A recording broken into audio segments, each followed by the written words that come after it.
the 8th seed Illinois coming in. They say they don't feel like it. We'll see if they can prove it on the Rift. Go Hammond. Everyone go Hammond. Go Hammond. Everyone follow in. Follow in. You got this. You got this. We win. Run down mid. Run down mid. Let's go. He is in there too. Because if you got Dovon, because W is got Dovon. Wait, no! Nice blast. Oh, we live. Tristan down. Yo, clean him up and then go mid. Clean him up and go run down mid maybe. Yeah. Go top. This could be the game as they are losing West on the bottom side of the fight. Prototype fighting, doing what he can. Illinois will move on in the collegiate championship. Many would put Columbia College as the heavy favorites coming into this matchup today. Just about 1,000 help between these bottom three members of Columbia, and he's gonna go in with the last breath, and he silences Dallas. Triple kill, looking for the quadra. And the inhibitor Cosmic Radiance goes down as we're focusing on the fight. Just Shockwave hits 3 again. Look at Evan RL. He's going to TP there. The double TP is going to come through. Get into the base. Evan Orel's in. We remember this is actually what happened last game. Evan Orel teleported into a stubby. Absolutely deletes Johns. They thought they had the fight at Barron, but Columbia, they're going to look to be facing off against Illinois in the next movement of the bracket, and Columbia College will take down UT Dallas.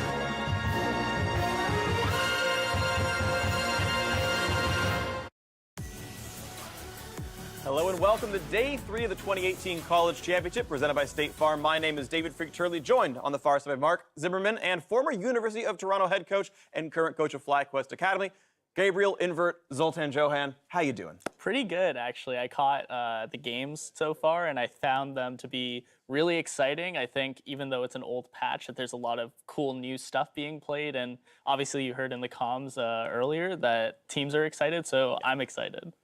Of course, for those of you just joining us, let me catch you up on the tournament so far. On Thursday, we saw the University of Illinois knock out the #1 seed and reigning champions, Maryville, to earn a bout against Columbia College, who themselves swiftly took down UT Dallas at the end of day 1. Yesterday, we saw UC Irvine had a commanding victory over the University of Ottawa, which seeded the local heroes against the University of Maryland, who pulled out a host of unique picks, including some new top in there and a Morgana, in their win over Western Ontario. Now, before we jump into that first series of the day, I do want to talk to Invert right here and have you kind of share some thoughts about your time playing with Collegiate.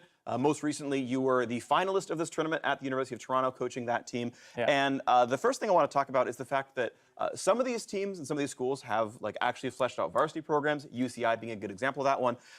You were in the other boat where it was more just sort of a club of people who wanted to play the game, and I'm sort of curious what that was sort of like without the sort of obvious backing. Yeah, it was really difficult, actually, especially trying to figure out who's on your team in the first place, right? For a lot of these scholarship programs and varsity programs are kind of tracking down people, kind of making sure that they get the best talent and secure the best talent that's already on the ladder. But for a school like ours, we had to work with the people at our school, right? So we made sure to send out applications or to do social media blasts in order to ensure that we found as many players as we could to try out, and then, you know, worked with who we got instead of outsourcing players and trying to bring them in. And then when your university doesn't recognize you, they send you to the college championships without a jersey, and then you kind of got to scramble with that. Yeah. So, you know, there's not a lot of support externally, but that doesn't necessarily mean that you can't do it, right? That doesn't necessarily mean that you can't put the work in order to get to this stage. And I think we showed that. And I think a lot of other schools are starting to realize that as well. And so I think it's really good for the growth of the scene for those grassroots clubs to kind of build themselves up. And then when you get that success, perhaps your school can recognize you, your club can get more funding, and you can do more fun stuff as a result. Yeah, well, that'd be cool to see. Of course, for those of you who are at home and want to make a club of your own, interested in joining the sort of scene, all you need to do is sign up. Club presidents or team captains can head to the link below, ulol.na.leagueoflegends.com. From there, you can register your other members and teammates. And if you sign up before June 15th, you'll earn yourself a back-to-school kit. So keep on for that one. But of course, we have more to talk about with this interview. The plug had to happen. Of course, you're balancing school while doing this, right? Yes. You know, compared to like an LCS team or an academy team, it's a full-time job. You're doing this while school. So talk to me about how you prep for the online portion the sort of the regular season of this. Yeah. So staff is really key for this, right? Because your players, they need to commit to school because there's a certain academic level you have to sustain in order to continue on with the competition. So it's on people like myself and people under you and people around you to make sure that you're keeping track of your opponents, what they're up to, and you're also staying on top of the meta yourself. So maybe you're playing a little bit, but it's a lot of studies, so it kind of feels like an extra course, you know, Yeah. League 101 that you're kind of jumping invert, into. Yeah, exactly. And then as a result, you kind of bring that knowledge to your team who, you know, they're doing their own thing, doing school and playing solo queue. It's kind of unreasonable to ask them to also study the game at the same time. Yeah, you know? that'd be It's tough for me because I was always like, you're going to grind 40 games a week. And it's like, probably can't ask it's a your lot college. of juggling, right? And you know, at the end of the day, it's an extracurricular all the same. So you want to make sure you have the proper time management for that. And then, yeah, just trying to give as much of that knowledge as you can. The regular season is like a Swiss bracket, so it can get kind of dicey at the later end. But the earlier ends, if your team is good enough, you can kind of use that to build up teamwork and trust between one another in order to create a team that can make an impact here in the college championships. And speaking about making an impact, I mean, for your team, University of Toronto, making the finals last year, 3 of your players ended up going to FlyQuest Academy with you as well, then coming as the coach for that team, also joining FlyQuest Academy. So this kind of collegiate path to pro, offering another opportunity. What was it like for you guys to kind of go from, hey, we're just a club team, to like, this is my job now? Yeah, we're really grateful to be picked up by an academy team first and foremost, and that the academy system was kind of created with people like us in mind, right? To have this talent that is kind of able to be nurtured now and able to be developed. I think that that's really great. Moving to a full-time job, full-time capacity, I mean, the players love it, obviously, right? They're like, I don't need to do school anymore. I mean, stay in school, obviously, but they're just like, If you manage to go pro, then they're like, exactly, they can think about it, right? And now they get to commit so much more to it, and they're having a lot of fun with that. I also think that what you saw with us and how successful we were, I think you might see more of that going into the future. I know that CLG just hired a coach for their academy team that also came from the collegiate side of things. So, you know, if teams do well here and kind of get recognized and individual players kind of stand out in tournaments like these, we'll probably see more of that path to pro. And we'll also probably see the fact that now these players don't have to focus on studies as much as they used to, and they can focus solely on the game, that we can actually see growth and development of these players beyond what you're going to see here today. All right, so thank you very much, of course, for all of that. We're going to talk about now the games at hand today, and I want to ask the two of you straight up, who is going to win our first series? University of Illinois versus Columbia College, who's the higher seed in this one. What's it going to be? I'm going to go with the higher seed personally. I've got a 3-1 prediction for Columbia College. The reason why I think so is that these players are wholly dedicated to the game compared to their Big Ten counterparts. While they did pull off an upset against the kind of first seed North team, I find it difficult to believe that they can handle the carry potential from all 3 lanes, so Evan RL, Julian, and Missy Stumpy. I think it's going to be difficult for them to contain all 3, especially because the top lane difference in particular, the elo difference there, isn't quite as small compared to like Zeno versus Julian. So I find it difficult to see them taking it or going beyond 4 games. Yeah, I also have Columbia 3-1 as well. I don't know why you decided to copy me, but then you go first and make it look like it was your idea. Yeah, absolutely. But like you're saying, I liked a lot of what I saw at Illinois versus Maryville, especially the fact that they came back in some of their games, which you don't see a ton of in collegiate. It feels 100%. like. So that was really impressive to me. But at the end of the day, it sounded like there were some difficulties Maryville was going through in terms of like having to swap their jungler out and things like that. So I think Columbia is much more put together. And while it's nice to come back when you fall behind, you don't want to be in that position in the first place. And I think Columbia will be a much harder team to come back against. All right, so your predictions are both for Columbia College. Let's talk about specifics now. Before we do send it off to game 1, I want to bring up an old NALCS classic for your test predicting powers. It's time for over, under.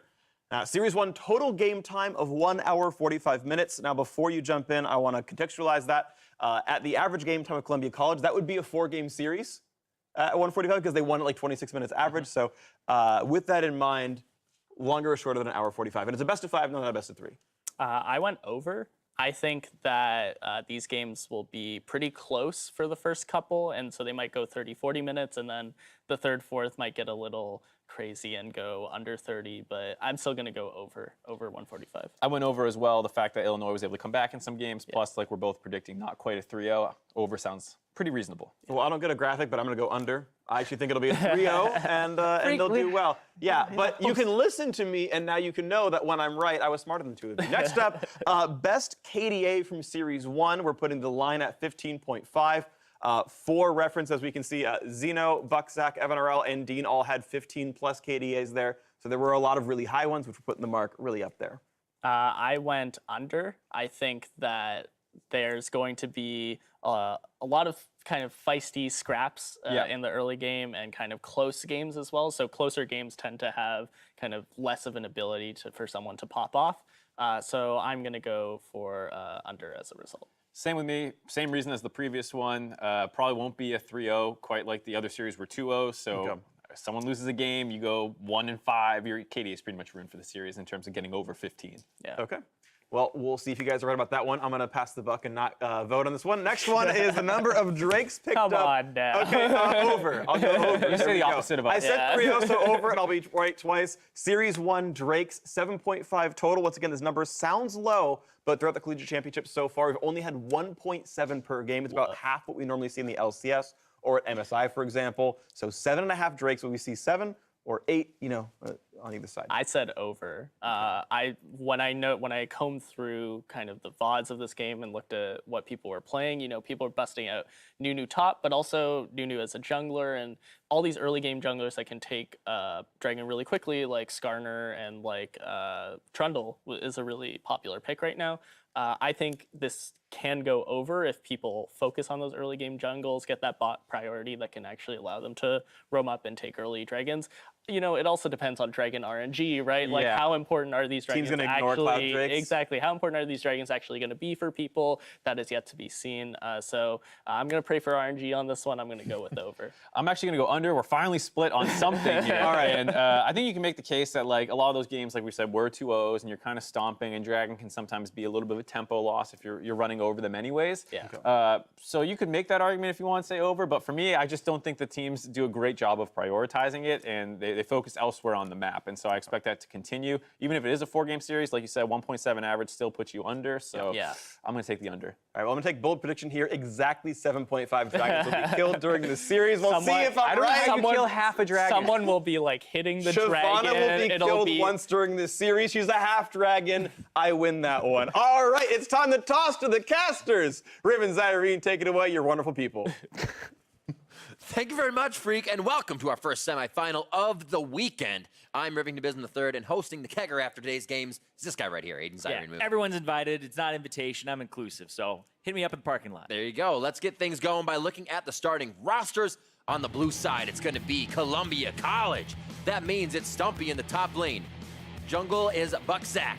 Julian in mid, Evan RL at bot. Support is Dean and Coach Drake Porter. And that means facing them on the red side, it's the University of Illinois. In the top lane, it's going to be Topopotamus. In the jungle, INW Project 1. Mid laners, Zeno, bot Korean Danny, support Noob, and Coach Gwale. That is right, and the 2018 College Championship is guaranteed a new champion now, due large in part by Illinois' huge upset over the #1 seed on day one. Yeah, had the laning phase get a little bit away from them, but then from there, it wasn't even that close of a series. They decisively took down Maryville in a 2-0, and a lot of credit has to go to their mid laner Zeno, who despite having a tough laning phase in their second game, he was able to take over the entire game on that Aurelia and was the difference maker. Absolutely crazy. Eyes will be on whether he can keep up those kind of performances against Julian, a well-known name on the challenger ladder, and an attendee at the 2017 NA Scouting Ground, so a familiar face. Yeah, he used to be rank 1, did an AMA at one point as well, and that's why I'm watching this matchup in particular here, because they both had incredible performances. Zeno was a big solo carry, and Julian was kind of the secondary carry there, but you can see forward percentage is kind of the thing I'm looking at here for Zeno, because he was playing on the back foot for a lot of his 2 games, but only having 2 deaths to his name, somebody that stepped up in the mid-late game, but Julian controlled the pace from the beginning. And then there's this other matchup I want to talk about too, in the top lane in particular, because this matchup is fascinating to me between Stumpy and Topopotamus. These guys, I want to see them go head-to-head because they also had standout performances, but Stumpy, I think in particular, is the one that is just absolutely incredible. Played the Fiora, played the Yasuo yeah. to great effect. And he was kind of the reason that they ended their games in 21.5 minutes and about 26, 27 minutes on the other one. They had sub 50-minute combined series time. Yep. And it just blew my mind because this guy, I want to see what he's able to do against Topopotamus, who's playing a little more defensive, and see if he can absorb the pressure. Right, we saw Topopotamus with the Ornn as he was going up against Maryville saying, hey, West, keep trying to block this Ornn ultimate, and then they were really getting under the Braum skin. We saw a little bit of the Yasuo play on the other side coming out and that effect to stop that in the games we saw Columbia in. So these teams know what they're bringing to the table on each side. It's going to be very interesting in Champion Select. And what I'm looking at here is stylistic difference between the teams and how they won their series. Columbia College won all 3 lanes with individual skill and just outperforming, and then they transitioned that into Stumpy's split push, which won them both their games. On Illinois' side, it was they fell behind in the lane phase, but it was the team fighting that made the difference. So I want to see, because if you just kind of combine their performances from before, you would assume Columbia get ahead, and then Illinois won the team fight. But then it's how Columbia navigates the split push around that. So if they want to shut that down, they may be banning out multiple split pushers here. But Stumpy, I mean, he's played the Yasuo, the Fiora, and I assume he's got way more up his sleeve too. Also, I feel like Illinois might want to remedy a bit of that early game pressure that Columbia puts on. Some of the fastest games come from this team this tournament, and they are quick, sub 30 minutes in most of their games. And Illinois is going to have to make quick work of, like you said, that laning phase where Columbia can come out very strong. And they are taking away Morganas on the side of Columbia, Kaisa and Talia, with the Aurelia, Graves, and Varus here. So definitely lane priority. Illinois is wanting to grab there, taking out the aggression from Columbia. Yeah, and the Rakan first pick here is something that hasn't really made it too much through picks and bans, and when it did, it was kind of just on the wayside in favor of different supports and different combos. Ooh. But that means the Xayah Rakan can come through for Evan RL and Dean, Quick who picks. Evan RL played a very consistent match 2 days ago, but it was more on having the rest of the game, rest of the lanes carry. So I want to see if they get the Xayah Rakan combo and if they're more aggressive with it. A lot of Skarner coming in. Kind of seems like that for sure initiation. If you can catch somebody off and get one pick out, make sure the fight doesn't go long with a Braum and a Trundle. You don't want to stay in the ring too long with those guys. Ezreal does get locked in by Julian for Evan RL. Keep things safe and farmed in the bot lane, but doesn't necessarily say aggressive. So this is good for Korean Danny and Noob if they want to try and get ahead, and there's a pick that can help it happen. Yeah, having Korean Danny on that Caitlyn had some good performances as well. It was a big carry for them alongside Xeno in their matchup previously, where they upset the #1 seed. But remember, Korean Danny was up against Prototype from Maryville, somebody who was pretty much having strong laning phases consistently. It was just the team fighting where Korean Danny and Xeno did a lot of the cleaning up. So the Caitlyn will give him a little bit more lane priority, like you were talking about, what they need. But up against the Rakan and not combined with the Xayah, combined with the Ezreal here, I do want to see how this goes because the Caitlyn should have some priority here, should have the push advantage. And it comes down to the Ezreal landing a lot of those skill shots. Oh, the Galio and then the Yasuo getting taken away from Stumpy. They say, we do not want to see that again. He was getting triple kills around the map with that pick in the top lane. Rise taken away from Xeno. That Talia's already off the map. We saw how much damage he was able to do with it. And Ornn gets away from Topopotamus on that one. I feel like that's a good last ban for Columbia with how well Topopotamus can start these fights and make things happen on his own terms with that champion. Yeah, because we saw that the Ornn was what the Yasuo was played into, and you could win wall it. So if you have the Braum already, and then you ban Yasuo, there's nothing left in the game really that gets rid of the Ornn ultimate unless you can stop him from headbutting it. But to actually just dissolve it, there's nothing left, I believe. Yeah. So that's a good ban there from Columbia to kind of see that coming. The Swain. Swain Pain. Swain's actually still rather good. It's funny because he was really powerful for a while where he was kind of like first picked, but then it got to a point where people said, okay, I think there's a lot more in the meta that you can potentially play. And then there's like first pick priority like Kaisa, and we're seeing like Aurelia in that same category. So Swain is kind of like, he used to be the cool kid on the block, and now he's just like the secondary or the third cool kid. So he's way down that tier list. You still invite him over, though. Yeah, oh yeah. Last pickup here, it is going to be a mid laner, I believe we see coming in for Illinois. Already have that support. Swain to the top, possibly. No, it's going to be the top lane. They decide to swap it up. And actually seeing the Cho'Gath, should have figured that was going to happen. Another tank to the top and Swain to the mid. And we have our teams for both sides. 50 seconds on the timer here. Patch 8.9, remember, as we head back onto the Rift for the Collegiate Championship. You see Cassiopeia was locked in. Haven't mentioned much about that yet, but Julian can keep himself nice and sustained in lane and just keep Zeno from roaming around. These two will probably have a pretty fun lane, but maybe quiet. Start things off. Yeah, I do want to see what happens in the mid game here because these two teams are built for team fighting. The Trundle will shred through the Cho'Gath and lower his resistances, and that'll allow them to have a really good combo too. Because also, look at the mid lane. It's the Cassiopeia versus the Swain plus Trundle. That interaction where you Trundle pillar and then Swain can passive off the Trundle pillar and yank you back actually makes it a very effective combo. So Julian is going to have to watch himself here in this mid lane, but it's not Stumpy as well in the top lane. On one of those carries, he's on the Cho'Gath. Right. So I expect a kind of banner battle in the top lane that the Cho'Gath will win, but it's not that same high mechanics top laner from Stumpy this time. So looking at these compositions, starting kind of with Columbia, we talk about their very quick average game time. Is this a team that can still make that mark? Make a quick average game time? Well, once they have a lead, they seem to know what to do with it. I don't think it's going to be via the split push this time. I think it's going to be via team fights. But also something that's interesting here is there are a lot of globals in this game right now. It's something that I saw over in the CB LOL, which was playing just a moment ago and still playing. But 80 carries, both of them have teleport. And this was something that only really Ezreal was taking. Then it spread to Varus, and now we're seeing a Caitlyn with it too. Teleport traps. Flavor of the month. Ooh, actually, Korean Danny, I think he went really defensive here. The Doran's shield in this matchup, instead of going for the Doran's blade, kind of just signals to me that he's kind of seeding what could have been a very pressure-oriented lane for himself, instead playing it safe. 30 seconds until minions spawn. Very safe. Potentially too safe, but we'll see. If it works out for him and he starts getting a large lead here, but look at this. Maokai in the bottom lane. Ezreal hanging out in the tri-brush. But looking for a, they were looking for a cheeky gank there. Quick hit. There's a lot of crowd control between those two. They could easily blow your flash and make that lane even more easier for a Doran shield pickup. Caitlyn, but not the case so far. Minions out on the Rift. Mountain Drake will be the first thing up. So we actually, as we heard the analyst desk talking, would there be priority over it? Maybe we get the over-under on 7.5? Well, the first one's probably going to get a little bit of attention here pretty early in the game. Nice grab up. Evan RL hitting a mystic shot and getting a little treat for himself and a potion. Yeah, the great Ezreal players. That's the difference, is if you can queue and get a red potion level 1, you're definitely one of the best Ezreal players. It's that and the bag of gold. Those are the two. Oh, man. I like this better because you can't even go spend the bag of gold yet. That's true. This is gold on the Rift. You get to chug it down.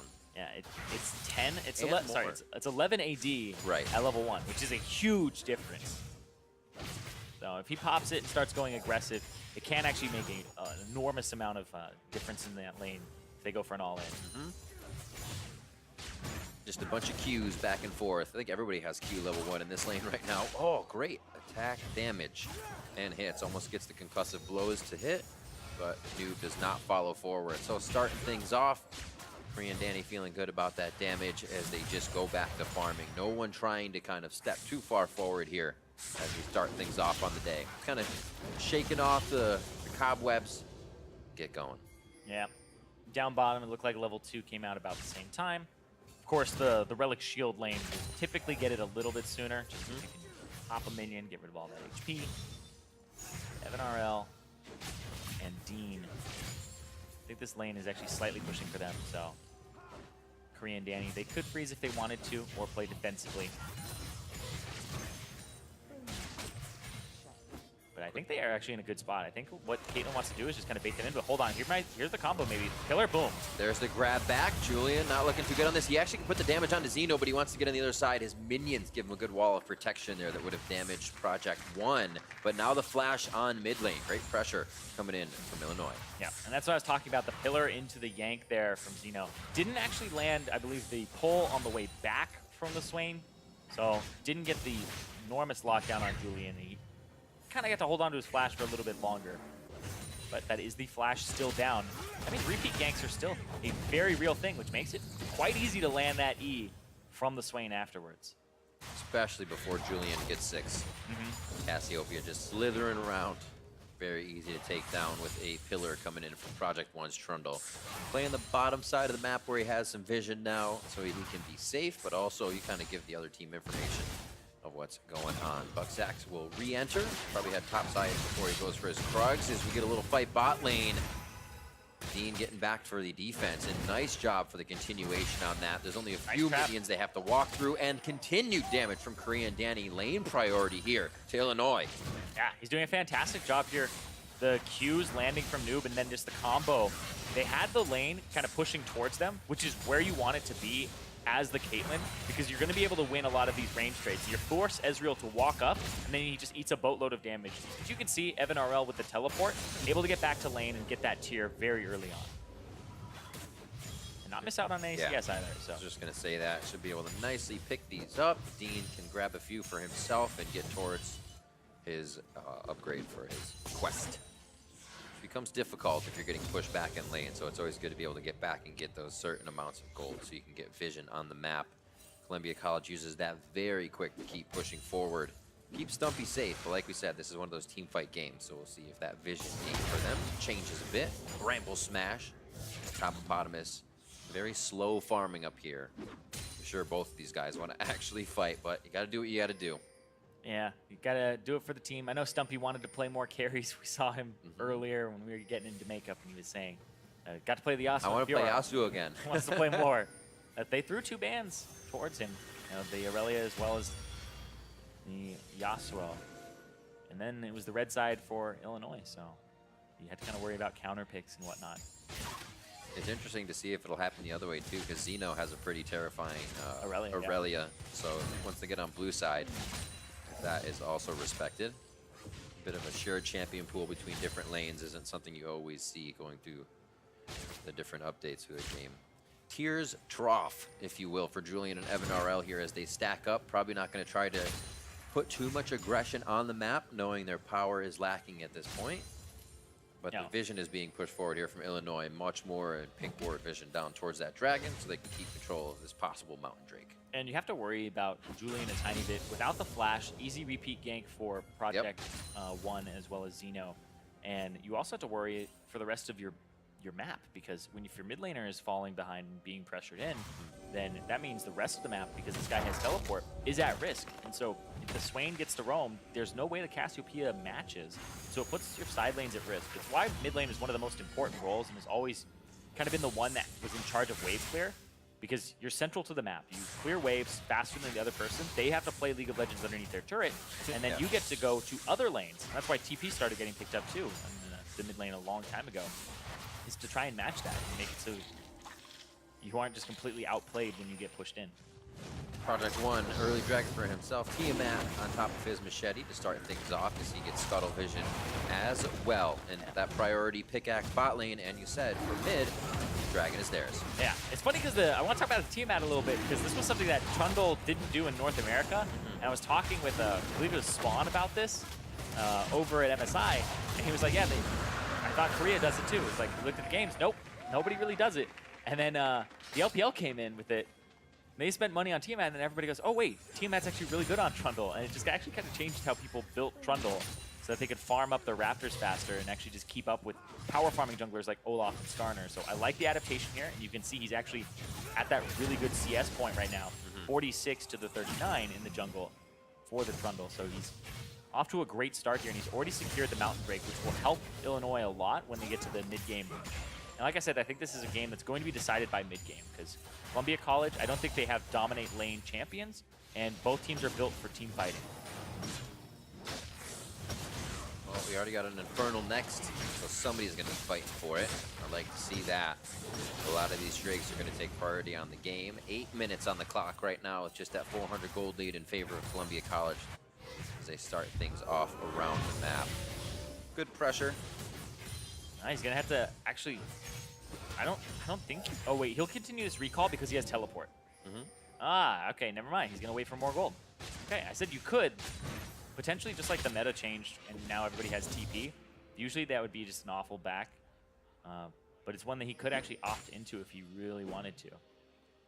But it's better to have the gold and then go back in. Looks like Zerker Greaves. It almost becomes a gentleman's agreement at that point. Be like, well, and I have to because he's running TP and he's gonna step away before he needs to heal, but he can get back. So if it doesn't matter if I have heal, I need to TP back, kind of thing. Yeah. You'd be like, all right, TP.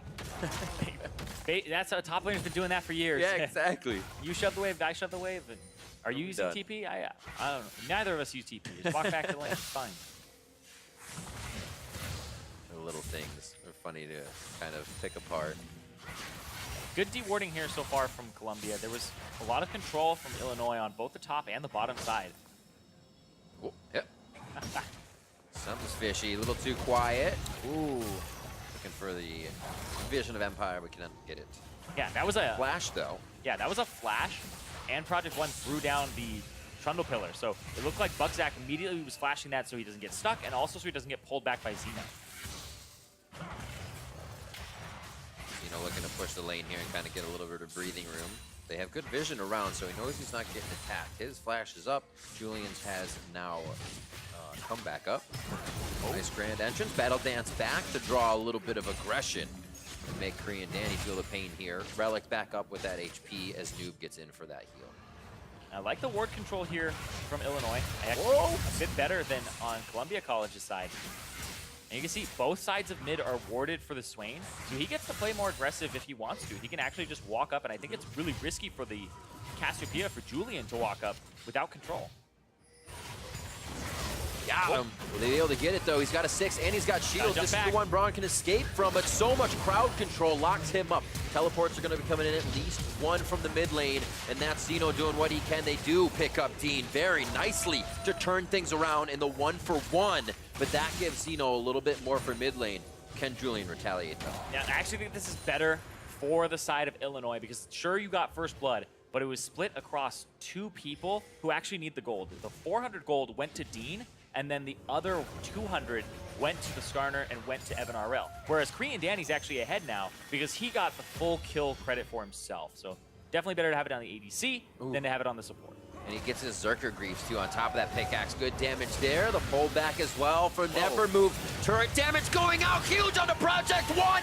They drop him. Buckzak on the map. Coast to coast was just bot lane. Now he's mid. And Xeno taking way too much damage. The grand entrance comes in, and this fight is going the long haul as they just keep getting a new challenger. Noob is there. Korean Danny teleports back in, but it's just too late for the party.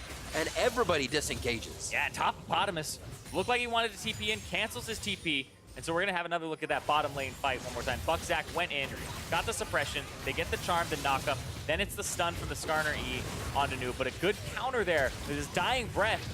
He ends up getting the ultimate off, then they complete the stun onto Dean from the Braum Q, and so even in death, he was assisting there. Noob kind of making the best of a bad situation. But right here, that looks like Project One actually had turned away. You saw his model was just like off to the side there. So I'm surprised that actually stunned him, but it was just in that window where he was still turning. And then Xeno actually gets a great counter kill here onto Buckzak. Blows up, gets the Q at the end there. I think he actually, yeah, he got the kill credit before he died. Always helps. Definitely helped. A lot going on in that mid lane. Oh, it's not going to end. Huge damage onto Project One. Remember, he just came back up. One more Twin Fang, but they aren't able to connect. He is almost out of this fight. Stung back. Xeno's going to get locked up and taken down here as Illinois finds themselves falling left and right. And there is so much damage coming out of Julian here. And remember, this Tiamat for the Trundle means he doesn't have that extra HP from the Cinderhulk early. He doesn't have any HP behind it. So he's just got the base stats of the Trundle. Now he has a Null Magic Mantle, but he just got shredded through by Julian. Watch this. Phase checks, lands the Q, gets him with two Twin Fangs, a third one in there, and with the Phase Rush, able to run forward. But then now it's Xeno's turn to be the one who just gets Twin Fanged over and over again. Has so much damage from that Cassiopeia, and he only had one completed item. Right, that last fight actually helped them kind of spike up there. So Project One wasn't really expecting all that Twin Fang damage to come through. Yeah, Project One or Xeno, because Project One had pretty much abandoned ship immediately. Merc Tread's quite quick for him. He has now put those in the middle of his build. This still helps. He's going to try for bot lane, though. He's going to walk over a ward on that. Seems like the team has alerted him. But yeah, still Infernal. If they put this much resource into the bot lane, they even have Topopotamus. Well, Topopotamus is roamed down because he doesn't have TP. Stumpy has TP and can TP into this if he wants to. If they're going to contest it, that's the sign. There it is. It is in. His ultimate is down, so he's not going to be able to do too much. That is another Dragon going over to Illinois as Julian is somewhat the focus. Battle Dance goes in. Julian goes down. That's a lot of the DPS that Columbia College will need for this fight, and you see what happens as soon as they lose it. And that's Illinois winning another team fight there. They get the Infernal Drake, they get 2 kills, and despite being down in gold, they're still finding ways into this game. And this is very reminiscent of their game versus Maryville, where they're behind early, but it's the team fights that get baited out that they're able to excel. Pulling the trigger when they get the chance and making everything happen when they want it. Here, we'll see this one more time. Yeah, watch, the TP is pretty late, but then Dragon goes down before TP even completes. But watch how Dean on the bottom side here tries to get onto Korean Danny. This Rakan goes multis, goes in, gets knocked up by the Braum. So he doesn't get to touch Korean Danny, who gets to just throw out all of these headshots during the fight, and he gets to pick up some kills himself. And that's going to put that Caitlyn in a fantastic spot with the IE completed. It's quite rare that you're not able to cause chaos as you get in with the ultimate from Rakan. Feels like you're almost invincible sometimes through all the things you can get through and get out of. But that time, they had his number. Yeah. Very nicely done. Noob in particular. He's had two really good Glacial Fissures this game that have stopped Dean in his tracks. That one there that got Dean killed and stopped him from actually going after Korean Danny. And then the one before, where with his dying breath, Noob was saying, I'm taking you with me, Dean. Banners are out. Banners are used. I think those ones are down already, unless they went to a different lane. So far, they have really nothing to split. So they're probably just taking them out as they come. Yeah. Noob and Danny to the bot side here, try to protect the turret one last time. Well, fun thing about the double banner in the top lane here is there's minion dematerializers on both sides. Oh, it's true. They do have some left. Yeah, so Topopotamus has 4. Stumpy hasn't used a single one. That's for late game, because the Cho'Gath can handle the Banner of Command by ulting it. It's not magic damage, it's true damage. So he's doing 1,000 damage to this thing, and that's why Cho'Gath wins pretty much all of the Banner of Command battles between other top laners, because they don't really deal any damage to it, and he deals a boatload when he has the beast. Evan Orel staying for one last shot. A very smart choice to back off by Korean Danny and Noob. Flash and Stinger are up for Buckzak, so that would have been a very quick pick. The thing that Columbia College is looking for over and over. They rotate back the lanes. Looks like vision will just be laid down in the river. No one having too much forward vision. We'll see what this next fight brings us here. They've kind of just been going all out in mid and bringing the fight to Zeno and Julian over and over. Yeah, trying to bring that fight to Zeno and Julian, but really, the last time that they fought was when it got turned around by Julian. Julian was able to come out on top, got him back in the game, and again, they're going to kick him. That one to Zeno this time, maybe. One last Fang. He's not going to get taken out. Actually heals up through that nicely, or I should say True shot, Brock. Nicely. Oh. And passing through quite a bit, guarding shields and all, and Zeno's able to cut back to the left, so it sweeps over his shoulder. Murman is finished from Evan RL, but that was just the ignite and ult for Zeno's flash, so they may be able to go in for a rinse and repeat. And 16 and a half minutes in, completed Muramana there, second tier on the way for Evan RL. This is actually pretty crazy. When you're looking at the team like Columbia College and saying, okay, they were winning through split pushing and now they have to win through team fighting, they're still winning through superior macro overall and farming an individual skill. And Illinois, they got back into their game because they were behind, but they still found the right team fights. But even after that last team fight, it looks like Columbia College are saying we are still playing correctly, and they're just going back to their macro strategy here. And that's something that I like to see from a team in a neutral game where Columbia College, if all things are even, how do they get ahead? They got those 2 turrets immediately after they lost the fight. They didn't let the pressure up and said that was a mistake, but they still have control of the game. And Illinois needs to find ways into the game that are, I wouldn't say creative, but I would say that have to be more than just what they've been doing with team fights. More than waiting each time for the Drake. There's too much for Columbia College to gather each time they're saying, hey, there's something else we can corner them into, we can get a good fight and make sure Project One gets it and we get out. Doing that just allows Columbia College a little too much room each time, and we see as the map falls apart, those dragons may now fall in favor of Columbia College as well. The wards now falling. Pushing forward is Buck, Zach, and Julian as wards encroach farther and farther into this side of the map. Question marks towards the top side. Looks like they were going to prioritize a little bit, but let's say blue first, and then we'll go party top lane. And I think that the other worry here too Maybe for not. They say no party at all. the other worry here for Illinois is the scaling. I just think the Cassiopeia scales better than the Swain, and I actually Agreed. think that the Ezreal with the double tier build spikes in the mid game harder than the Caitlyn does. But the Caitlyn will eventually overpower the Ezreal. But at the 3 items, double Zeal and IE, I actually favor the Ezreal with the double tier items and the Trinity Force. I just think it's so much damage, it's so much in terms of defense. Yep. But then when the Caitlyn starts getting more AG behind her, I think that she's the superior one in the very late game. But Yeah. I don't know how these tanks in the front line are going to hold up against Oh, Cassio. Oh, no, Julian. that catch, but a great gaze as she fires back with the ultimate. Julian saves himself. Buckzak wants in, and they're able to get Noob, gets himself out quick with that CC crowd control tenacity, and now he gets himself dead.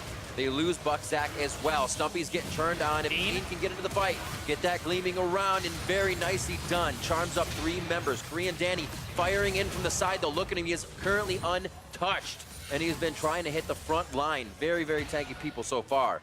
He's going to be able to take down Stumpy with one last chase, maybe? No, they're going to say, wait. we need to clear out these waves. We actually need to be very careful with Julian and Dean. And what a scattered fight to start things off. Julian wanted it, then they turned around, and I think with Buckzak's initiation, everything kind of went chaos. Yeah, ended up being a 2 for 2 there, and like you said, it was the TP from Stumpy that I think turned it a bit there for Columbia College, where he was able to actually get that kill to start them off and turn it around. But now, once again, they immediately go back to macro play. And you can see Caitlyn, I think he's on the Mountain Drake. Yeah, Korean Danny's on Mountain Drake, but they're losing their top turret simultaneously. But double Mountain, that's huge for Illinois. Because if these Mountain Drakes went over to the Cassiopeia, you know the Cassiopeia is going to try to do Baron. You could 2-man it with double Mountain Drake Cassio. So now with all the outers down, Columbia College have control of the map from a pressure standpoint, and they can control the minion waves to shove them further, which allows them to do Baron and kind of make it so that the double mountains from Illinois may not be something that's actually a factor here. But pillar into pull, 3-man stun. You saw Project 1 turned around that time. Then the TP comes through, the flash pull from Buckzak, and then it's the silence into the Nom that gets Noob. And they traded Buckzak for that one. Both junglers go down, and Stumpy almost drops. But it's just the help of Dean, the backup, and then the root onto Evan. Oh, Evan looks like he went for the flash there, or like went for the E at the very end, but it still wasn't enough because he got pulled. Because the Swain EE is actually AoE. You think it's going to hit the first person, it actually hits multiple people when it explodes. And so the Ezreal got yanked back in, and that was the end of Evan, even though he's on that Ezreal, which is rather safe. Mid laners stepping up to do the damage in these fights. You can see the bite from Stumpy coming through. Actually, I don't know if he actually bit anybody. Yeah, he did. He got Noob. You're right. He did. But yeah, we talked about both the top laners, and we talked about both the mid laners. A lot of actions happen around that mid. Decent amount from these top laners. Julian, another gank. Have his flash to get out of this one. Petrifying Gaze is back. 200 HP to Julian. A great shield as he gets the battle dance. Is he still alive? This is a fight that could be cleaned up, though. Dean low. One last hit. Wow. Coming in from Zeno. A little bit of shock. Low. And Stinger comes in as they spend a little bit too much time on enemy lines. And it looks like Stumpy trying to get in. Gets stopped right with a great pillar coming in from Project 1 to fizzle that one out. But this is a never-ending battle, back and forth. You have to be ready to go as soon as you hit that mid lane again. Whoa. See? Forward. Never-ending. Again, twisted forward from Topopotamus. Throws back to Nature's Grasp for a big hug, but Evan RL has space to work. Stumpy might be strong enough for the team to help. And Buckzak is heading around saying, we may not want this full fight. There's too much coming back. And Caitlyn has too much distance for me to get in without flash. So they pause once more. I think we get a chance to breathe. But look at the vision that Illinois has been able to put down through this area. It is cleanup time as we rewatch the replays. Yeah. Zeno walks forward. They find Julian in the brush. Gets the E, but still, the stun again. Julian's been getting 2-3 people almost every time the ulti's here. Gets taken out still, but Dean went to go help. Delay it, and it cost him his life, but they do get the counter kill onto Zeno, who had to overextend to get that kill. No. Yeah. You coming back here. We talked about like the mid laners there's a lot of fighting between these two mid laners, between Zeno and Julian, but it's also these AD carries. I think that Korean Danny is doing a fantastic job this game. He's in a position to kind of take over with this Caitlyn.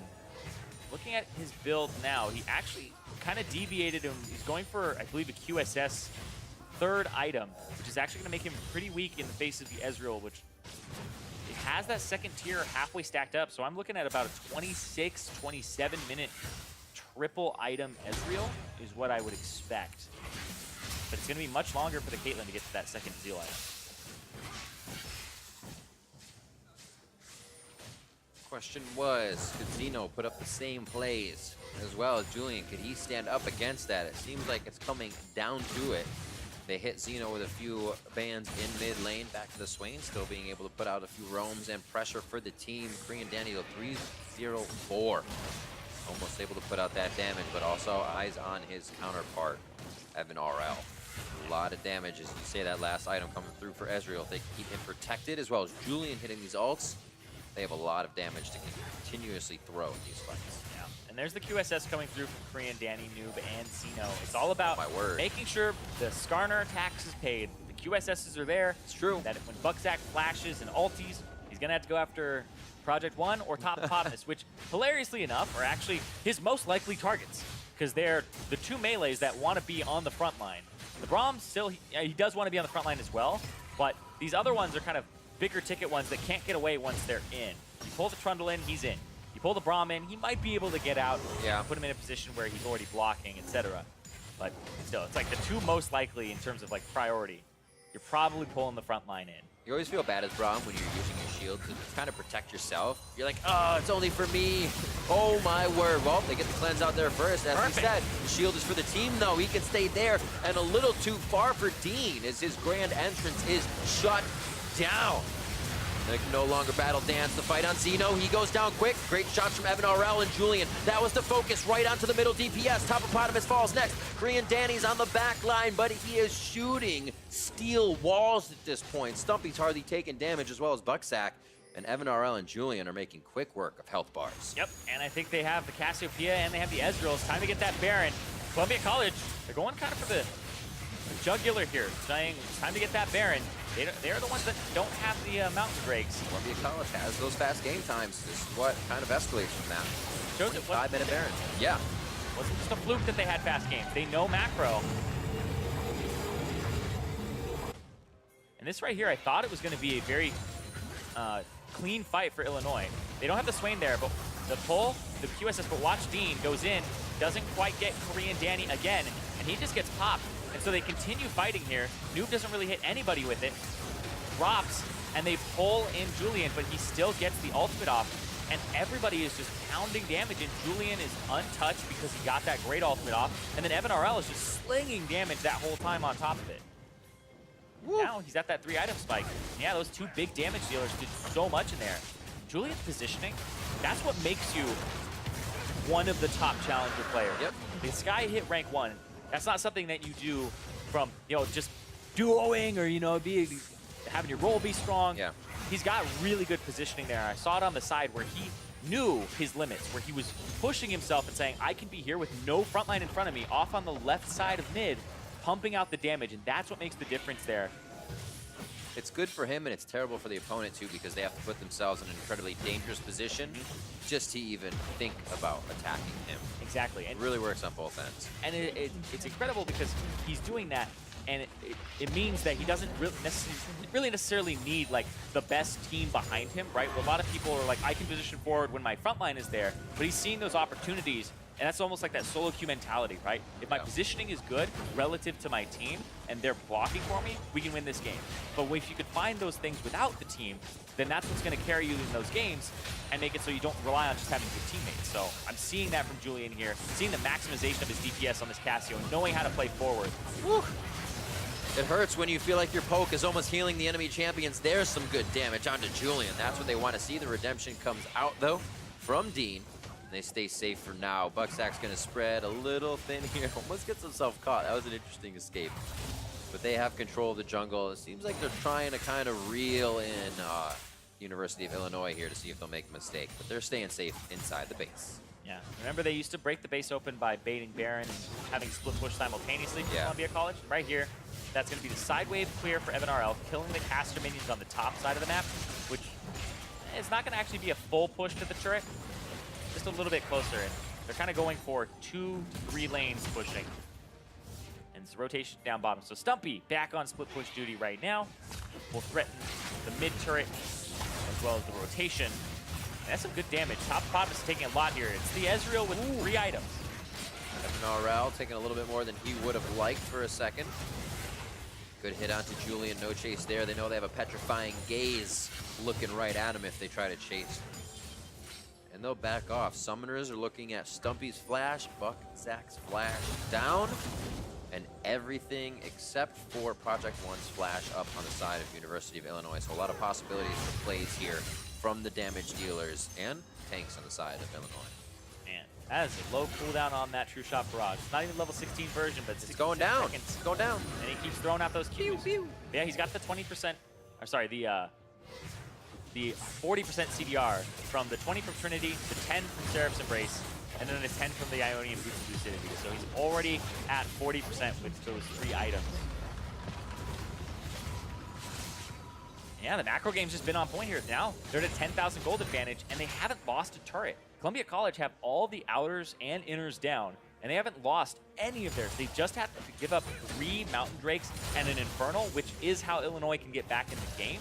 But the Mountain Drakes have actually done nothing for them, except help them take more Mountain Drakes. That's it. Because they haven't been able to get to these turrets. When they get to them, they will shred them. But up until this point, the number 1 and the number 2 Mountain Drakes have done nothing for them because they haven't got even really scratched these turrets. But that influx of gold is going to be amazing. Yeah, if they can get it. If they can win a team fight, then that means they can shred the Baron in a few seconds. They That's can true. get these turrets down. Like, when you have triple Mountain, your push becomes you can end the game by running it down mid with the team. Don't promote that, Cyrene. 56.5 to 46.8. 10,000 gold here for Columbia College. They don't have any of those Drakes. Actually, something that Maryville was able to get quite a bit against them as well as they went through that. Oh, I'm sorry. That was versus Illinois. So as I mix up my team names. Yeah, but Illinois, like you said, they were able to get the Drakes pretty consistently, Right. even when they were behind against Maryville. And it happened again here. They like to focus that Drake down. They like to use the mid priority in their support and bottom lane, even if they're behind, to go ahead and group up and get the Drakes. It's a kind of a high priority on it. Yep. Seeks convergence for Dean. A little more extra damage and safety for his partners. Probably that Evan RL or Julian got that. Probably Evan RL. It'll be interesting to see if he switched it up to anywhere else. University of Illinois considering what could have kind of gone wrong in this game. Seeing a lot of pressure happen in the mid lane. Maybe too many forced fights, which is credit to Julian and also credit to University of Illinois. They had fight engagements onto Julian that said, this guy should be dead. We should be able to get it. But he has been able to slip out of these fights, making them error engages for University of Illinois. And it's kind of hard to correct that when the other guy is just able to get out. Oh, the double flashes there. It was the flash and the flash simultaneously from both junglers because Buckzak, he knows that Project doesn't have a QSS. He's the prime target as the Trundle. One kill at this point. You're good to go. That'll be down to the Nexus. Project One does not want to be that factor at this point. Buckzak knows he can just pretty much stand in his face, take his Raptors, start denying those resources.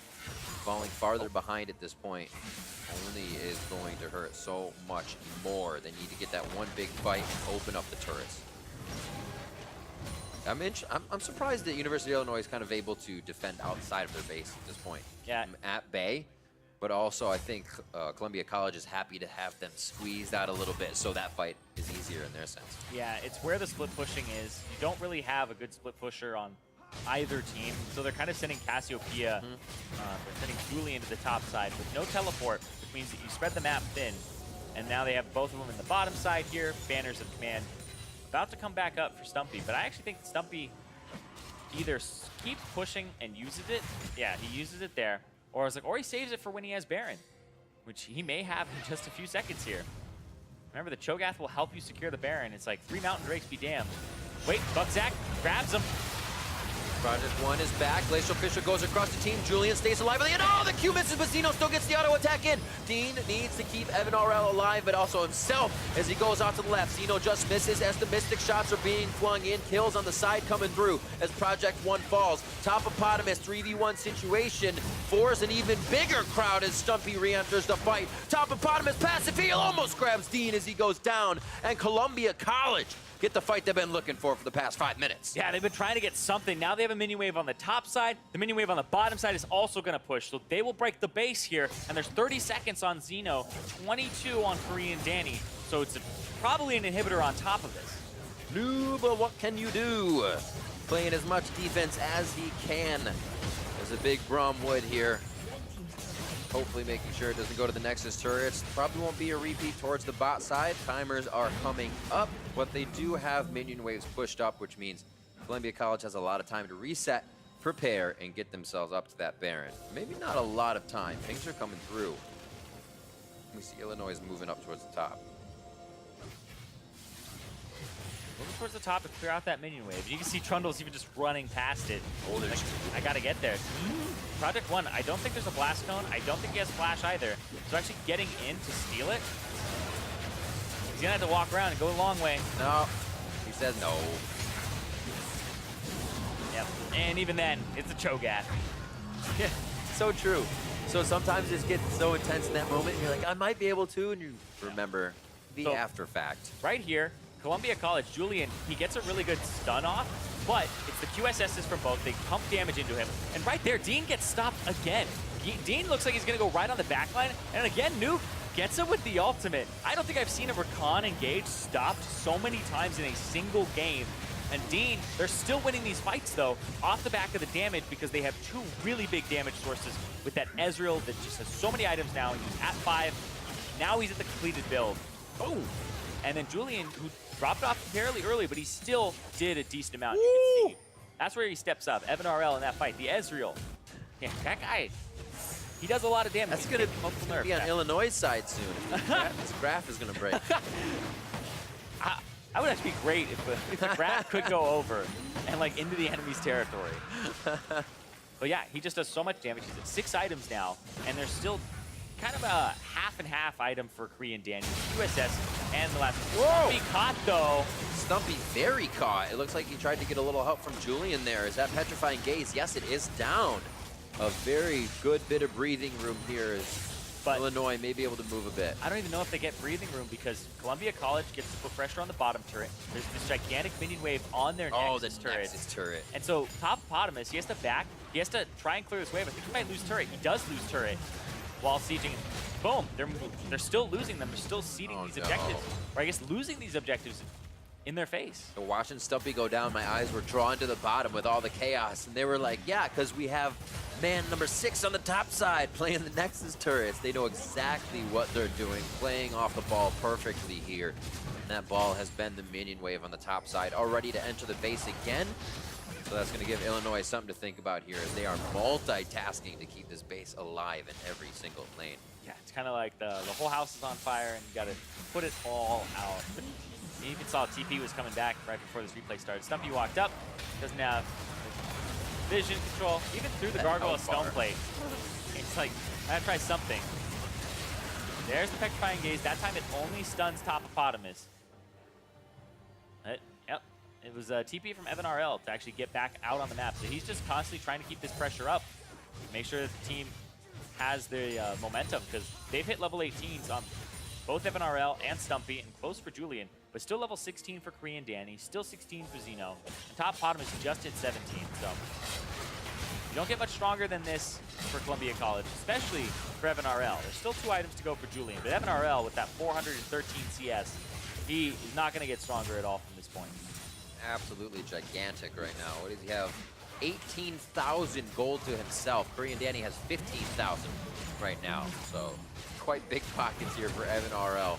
Let's go for the triple in hit. Mid turret. Have the Baron and whoa. Oh, straight back. Was that onto Julian? He gets himself to safety. Nature's Grasp back into the team. So they're locked in inside the base. I like the thought. Can they make it work? Zeno, huge hits coming in as he throws down the stopwatch. Evan RL trying to feed in the Mystic shots and still thread that damage through. Great defense from the front line. Topopotamus doing what he can with Danny and New behind him as a huge wall. And it looks like Evan RL can't get to the targets he needs to. This might be Danny's. He's got to turn him back and forth. No, he does go to the right. He finds it. And Columbia College come out on top after a very extended fight. They find the base of University of Illinois, and now they own it. The Nexus, the last thing in their eyes is they take game one in our first best of 5 of the day.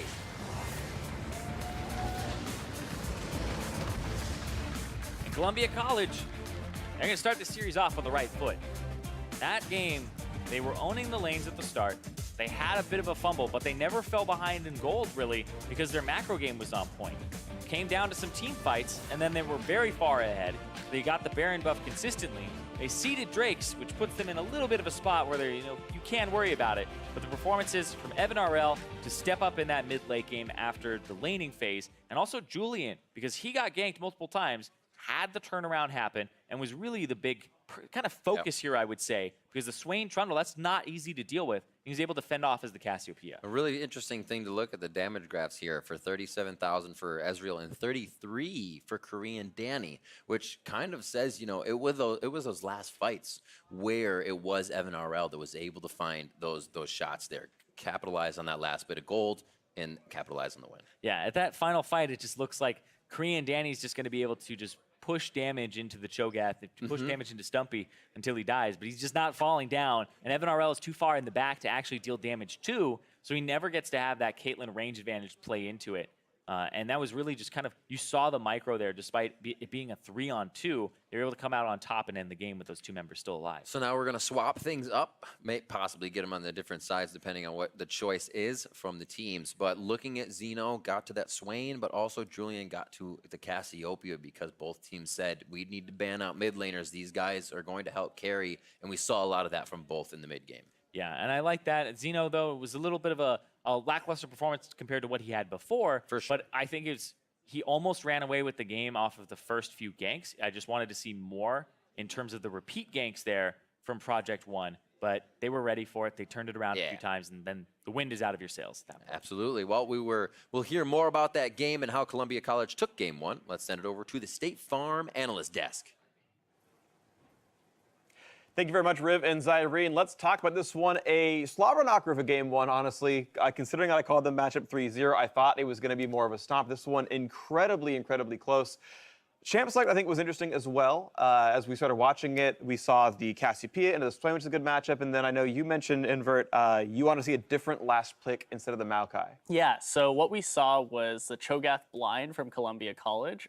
There were still some picks available that could actually exploit that. For example, a Shen, or seeing the Cassio counterpick into the Swain. Maybe you could even move Swain to the top lane. We've heard that Illinois has played that in the past. I would have liked to see that and seen a mid counterpick into the Cassio, or something like a Shen in the top lane instead of the Maokai, because if you're picking Maokai into Cho'Gath, you're actually counterpicking yourself. And when you have the last pick in a draft, you really shouldn't be doing that. You should be focusing on getting a good lane and something that scales just as well. Again, like a Shen. Shen is also really good into Cassio because you can taunt her and then she can't output any damage of the sort. Yeah, I definitely like the Shen as opposed to trying to find a counter pick in the mid lane. There were a fair amount of mid lane bans, so it was probably hard to find something that would have done really well into it. And as a result, like you said, 2 losing lanes for your solo lanes. Not hard losing lanes, and they did keep up in CS early on, but it was the kind of thing where as the game dragged on, because like you said, it was such a close game, those weaker lanes really did start to matter.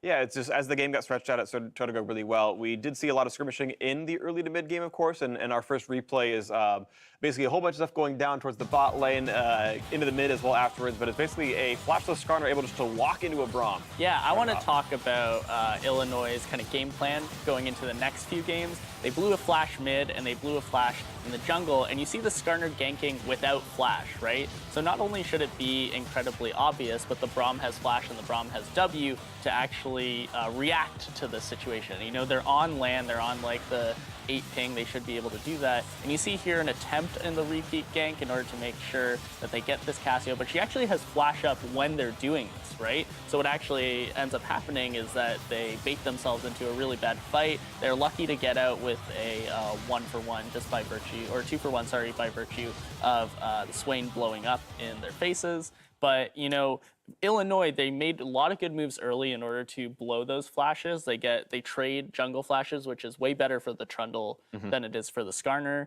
and they get the Cassio flash early. I want to see, moving ahead, their coach and their game plan to be focused on exploiting those lanes without flash. It's really important, too, because they had really good dragon control, so they were able to grab over the course of that game. Did they? All right. So I'm probably wrong about the dragon number. We said under 7, or I said under 7.5. That's probably not going to happen after a 5 dragon game. But it was really important for Illinois, given the fact that they had 3 mountain dragons and an infernal, but the fact that they weren't able to, like you said, exploit these flashes meant that they didn't take a turret, I think, the whole game, aside from maybe one right at the very, very end. But that was a big problem as they fell behind in gold. Was the Maokai ended up down 60 CS from roaming and trying to get involved in all these skirmishes. You're not grabbing turrets because they're not happening on your terms, really. And so the side for Colombia as they slowly started getting a gold lead despite being very far behind in neutral objectives. Yeah, and it felt like they kept scaling up very well. Obviously, the Cho'Gath became a gigantic threat in the end game where you can just do 1,000 damage. And you notice the Maokai also,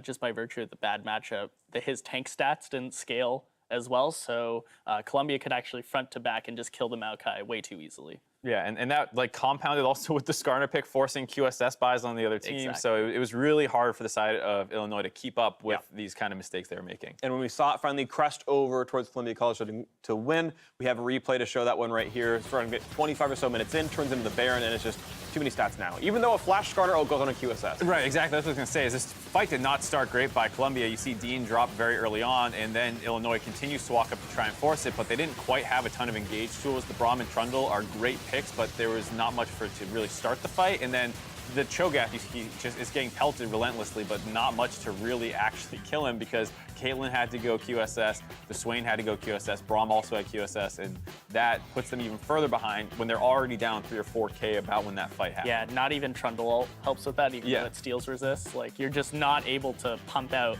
enough to keep up with the front line of Columbia College. So in the future, again, try to accelerate that game as fast as you can so Illinois can take a game or two, or even the series.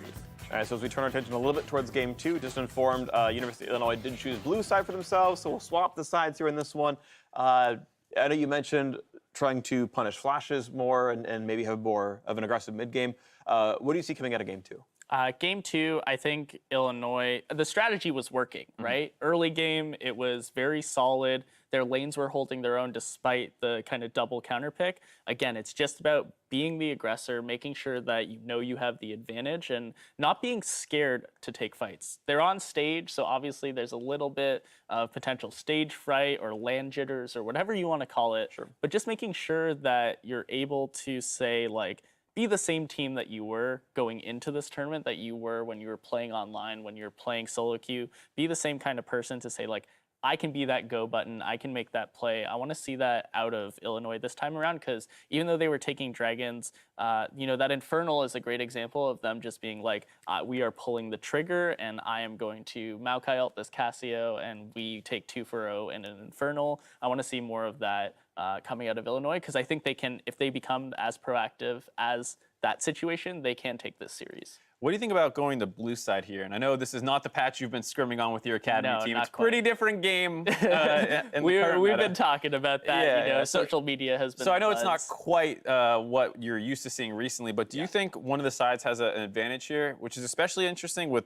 Columbia College banning out Kaisa on the blue side? Yeah. So I don't know if you think one of the teams has a specific advantage on one of the sides. I don't know if Columbia has like a certain Kaisa issue, like maybe they're unable to play it. But I think that if Columbia continues to play blue side, it's actually really bad for them because they have a Kaisa ban, and also they have the opportunity to get double counterpicked. It didn't happen in this draft, but the opportunity is there, and I think that could be a big issue in future blue side games for them. All right, we'll see how that turns out. Of course, we're stepping away for a short break. When we return, University of Illinois attempts to strike back against Columbia College in game 2, so don't go anywhere. See you in 3.5. he's got a 6 and he's got shield. This is the one Braun can escape from, but so much crowd control locks him up. Look where Cal. Pillar. Hit him once. I got him. Alright, kite downwards. Play together. Hard down. Reset. Good job. Okay, keep going. Go. Okay, look at Q up. I got R. I'm peeling. Swing. Nice. Still just misses as the Mystic shots are being flung in. Kills on the side coming through as Project 1 falls. Q on K. Nice. Kill K. Caitlin, nice. Alright, nice. GG. Just wait, say GG.